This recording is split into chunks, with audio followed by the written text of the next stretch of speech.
नमस्कार, the legal Indian के इस एपिसोड में आप सारे लोगों का फिर से स्वागत है। दोस्तों, आज हम एक ऐसे टॉपिक पे बात कर रहे हैं जो रिसेंटली काफ़ी न्यूज़ में आ गया। रीज़न ये था कि असम के जो सीएम थे उन्होंने एक बिल को इंट्रोड्यूस किया है और बिल का नाम दिया है Assam new cattle bill. Cattle bill की बात हो रही है और इस पार्टिकुलर बिल में बेसिकली प्रोटेक्शन ऑफ कॉज के ऊपर बात हो रही है। गायों को प्रोटेक्ट करने की बात हो रही है, जो बहुत अच्छी बात है, होनी चाहिए। आज हम इस वीडियो के माध्यम से इस मुद्दे से रिलेटेड जितने भी लॉजिकल बातें हैं, लीगल बातें हैं, उस पर चर्चा करने का प्रयास करेंगे और एक एक पॉइंट में आपको समझाने का प्रयास करेंगे। इस पार्टिकुलर बिल में एक क्लॉज डाला गया कि कोई भी व्यक्ति कैनॉट सेल बीफ इन हिंदू सिख जैन एरियाज। वैसा एरिया जहाँ पे हिंदू सिख जैन रहते हैं, रिसाइड करते हैं, वहाँ पे कोई बीफ नहीं बेच पाएगा। बेचने की बात हो रही है, इस बात को ध्यान में रखिएगा, बेचने की बात हो रही है। दूसरा क्लॉज इसमें जो डाला गया वो ये कहा गया कि with in 5 kilometre radius of temple, किसी मंदिर के 5 किलोमीटर रेडियस के दायरे में किसी भी तरीके का बीफ का जो मांस है वो सेल नहीं हो सकता। हम दोनों पॉइंट पे बहुत अच्छे तरीके से समझने का प्रयास करेंगे, लेकिन इससे पहले मैं आपको बताना चाहूँगा कि कॉज के प्रोटेक्शन के लिए भारतीय संविधान में कहाँ ये लिखा गया है। भारतीय संविधान में कौन सा ऐसा आर्टिकल है जो गाय के प्रोटेक्शन के बारे में बात करता है।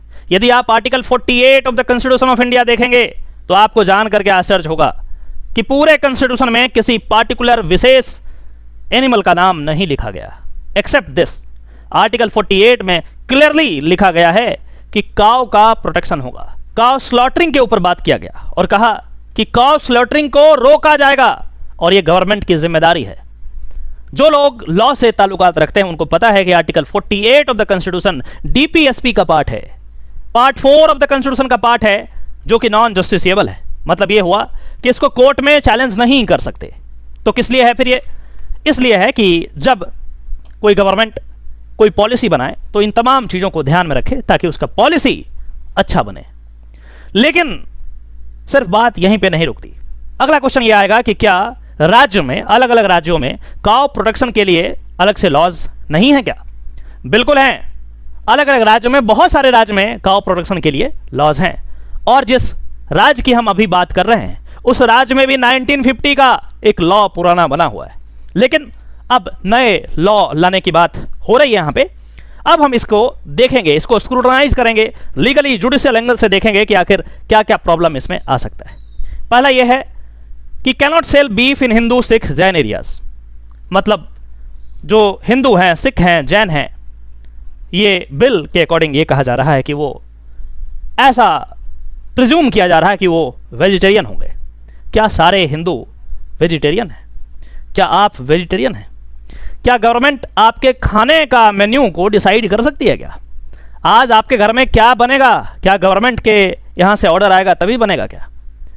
मतलब यदि ये चीज़ आपको समझ में नहीं आया तो आप ऐसे समझिए कि राइट टू फूड एक फंडामेंटल राइट है। Right to food right to life का पार्ट है और इस तरीके से देखा जाए तो एक व्यक्ति के पास ये स्वतंत्रता होनी चाहिए कि आखिर उसे क्या खाना है। आज मेरे घर में पनीर बनेगा, कल मछली बनेगा, परसों मटन बनेगा, वो हमारे ऊपर डिपेंड करता है। कोई तीसरा पर्सन आकर के हमें ये नहीं बता सकता कि आपके घर में क्या कुक किया जाएगा, क्या बनेगा।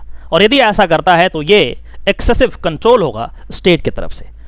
तो यहाँ पे जो बात की गई है कि कैनॉट सेल बीफ इन हिंदू सिख जैन एरियाज, तो मतलब बिल बनाने वाले ये इन्विसाज कर रहे हैं कि जो हिंदू हैं, सिख हैं, जैन हैं, सारे लोग वेजिटेरियन हैं, सारे लोग बीफ खाते नहीं हैं।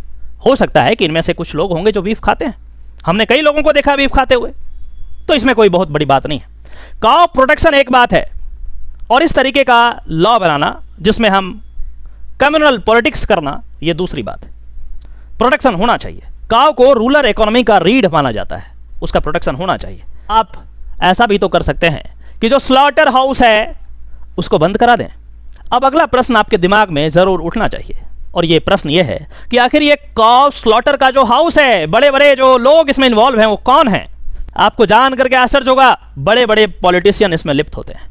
बड़े बड़े काऊ स्लॉटर का जो हाउस होता है पॉलिटिशियन के द्वारा रन किया जाता है और वही पॉलिटिशियन हमारे यहाँ आकर के कहते हैं कि जो छोटे छोटे रिटेलर हैं वो बेच नहीं सकते। स्लॉटर हाउस में कटेगा लेकिन छोटे छोटे रिटेलर सेल नहीं करेंगे। आप लॉ को समझिए। फिर आगे बात करता है कि with in the radius of 5 kilometre नहीं हो सकता, सेल नहीं हो सकता। अब इस बात को ध्यान से समझिएगा, कितना इलॉजिकल बात है ये।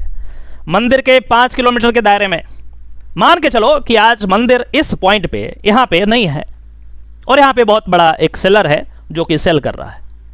आपसे दुश्मनी हो गई उसकी। आपने क्या किया, 2 मीटर दूर आपने एक पत्थर को वहां रख दिया, टीका लगा दिया, बोला ये मंदिर है, प्रसाद पूजन शुरू कर दिया। उसका क्या होगा, वो तो गया, क्योंकि अब वो 5 किलोमीटर के दायरे में आ गया। आप समझ रहे हैं, रैशनैलिटी लॉ में होनी चाहिए, अदरवाइज इसमें फिर प्रॉब्लम हो सकता है। आगे हम बात करते हैं फंडामेंटल राइट की, राइट टू फूड की। जब भी हम बात कर रहे हैं कॉस्ट लॉटरिंग की और उसके ऊपर लॉज की, लॉज बनने चाहिए, उसको प्रोटेक्शन होना चाहिए, उसका रेगुलेशन अच्छे से होना चाहिए, लेकिन रिटेलर के लेवल पे नहीं, कॉस्ट लॉटरिंग के लेवल पे वहीं से करो ना। अरे ऊपर से करो ना, छोटे छोटे लोगों को करके क्या करोगे।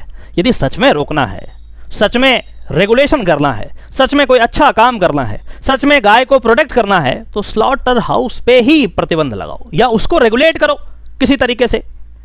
लेकिन वो सरकारें इरिस्पेक्टिव ऑफ द स्टेट्स ऐसा ज़्यादा फोकस वहाँ पे नहीं करती, रिटेलर पे ध्यान देती है कि यहाँ नहीं बेच सकता, वहाँ नहीं बेच सकता। कोई व्यक्ति ट्रेन पे ले जा रहा है तो उसको चेक करेंगे गाय का है या किसी और चीज़ का है, और उसके बाद यदि गाय का मिल गया तो फिर अलग तांडव चलेगा। मैं आपकी जानकारी के लिए बताऊं कि माननीय सुप्रीम कोर्ट ऑफ इंडिया ने कई ऐसे केसेस में कहा है कि जो राइट टू फूड है वो फंडामेंटल राइट का पार्ट है, और फंडामेंटल राइट जब भी directive principle of state policy से टकराएगा उसका कंफ्लिक्ट होगा, जैसे आर्टिकल 48 से यहाँ पे कंफ्लिक्ट हो रहा है, तो हर स्थिति में फंडामेंटल राइट प्रिवेल करेगा, क्योंकि ये जस्टिसेबल है। और डीपीएसपी जिसके बारे में हमने आर्टिकल 48 की बात करी थी, वो जस्टिसेबल नहीं है, वो सिर्फ एक दिशा निर्देश है जो कि गवर्नमेंट को अपने पॉलिसी बनाने के क्रम में ध्यान रखना चाहिए।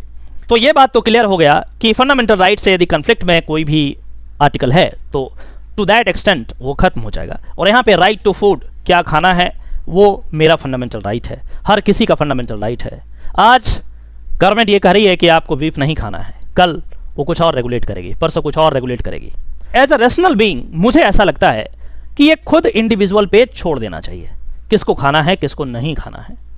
अल्टीमेटली यदि आप हिंदू हैं, आप पूजा पाठ पे विश्वास करते हैं, आप वेज हैं, जाहिर सी बात है आप नहीं खाएंगे इसको। लेकिन यदि आपकी इच्छा है खाने की तो कोई मना करने वाला भी नहीं होना चाहिए, क्योंकि फंडामेंटल राइट आपके लिए भी उपलब्ध है। तो पूरे वीडियो का सार ये हुआ कि रेगुलेशन जरूरी है, काउ स्लॉटरिंग को रेगुलेट किया जाए। गाय से हमें बहुत कुछ मिलता है, हमें उसका सम्मान करना चाहिए, लेकिन सम्मान किस तरीके से करना चाहिए ये भी देखना जरूरी है। सम्मान इस तरीके से करना होगा ताकि ओवरऑल डेवलपमेंट हो सके, ताकि गाय को सही में बचाया जा सके। लेकिन इस तरीके से यदि हम छोटे छोटे रिटेलर में हम कहेंगे कि आप सेल नहीं कर सकते, आप ये नहीं कर सकते, वो नहीं कर सकते, इससे कुछ खास फर्क नहीं पड़ने वाला, जब तक कि जो मेन स्लॉटर हाउस है उस पर रेगुलेशन नहीं किया जाए। आशा करता हूं कि इस वीडियो के माध्यम से आपने कुछ जरूर नया सीखा होगा। यदि आपके एग्जिस्टिंग नॉलेज में थोड़ा भी इजाफा हुआ है, आप इस चैनल को जरूर सब्सक्राइब करें और इसे वाइडली शेयर करें, और इस तरीके का इंफॉर्मेशन आगे मिलता रहे इसके लिए बेल बटन भी ऑन कर दें, ताकि इसी तरीके का कुछ इंपॉर्टेंट लीगल ऑथेंटिक जानकारी आपके डोरस्टेप तक मैं पहुंचाता रहूं। चलिए फिर से मिलते हैं किसी और टॉपिक में। नमस्कार।